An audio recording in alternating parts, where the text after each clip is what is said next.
Some ghosts in the bar asked me to reveal which ghost was based on them, which part, which bit. You know, I thought their question more interesting and revealing than anything I had written.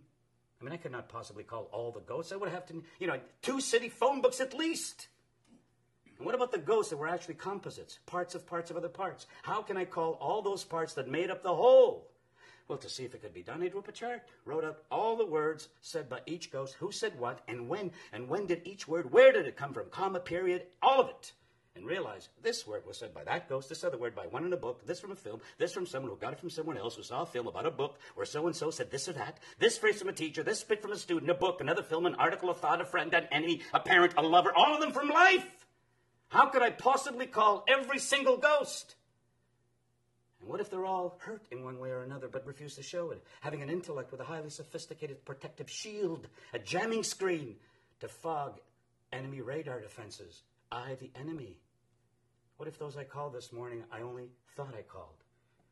What if they're actually lying in large piles, strewn all over the place, burned, torched, asphyxiated, boiled dry by my firestorm bombs, 4,500 fucking tons of sadistic hell unleashed from my heart and mind? They, Dresden, and I, an armada of Lancaster bombers, a catastrophe, a horrendous inferno of the brightest red that lit the sky, made day of night, where I painted letter 1 in jet stream.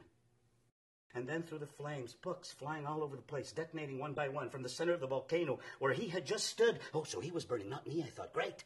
Shooting up like fireworks and hot coals. Definitely the must-read books. The top 100 that would have changed your fucking life had you bothered to read them books. But they didn't burn, and I'm thinking 9/11.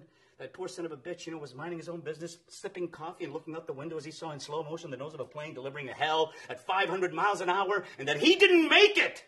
How could he? But that some of his office files and 8 by 10 pages survived that nightmare unscathed and actually rubbed it in by taking their sweet time, sipping tea even, on their way down, traveling like butterflies on paper planes, through 100 floors of nothingness, landing on the massive dead pile of ground zero. Like these books, they seem to thrive in this hell, as if the fire and burning flesh of our actor friend had given birth to them, and I was resenting them, the fucking books. Not for what they say, not because they last, and not the way Shaw resented Shakespeare because he actually loved him, but because it didn't make a difference. They had not made a fucking difference. Yeats, Shaw, Ibsen, Strindberg, Chekhov, and we still had the Great War. Pirandello, Artaud, Brecht, and O'Neill couldn't prevent World War II. De Filippo, Miller, Williams, Foe, and Pinter, and all the others could not prevent what has happened since.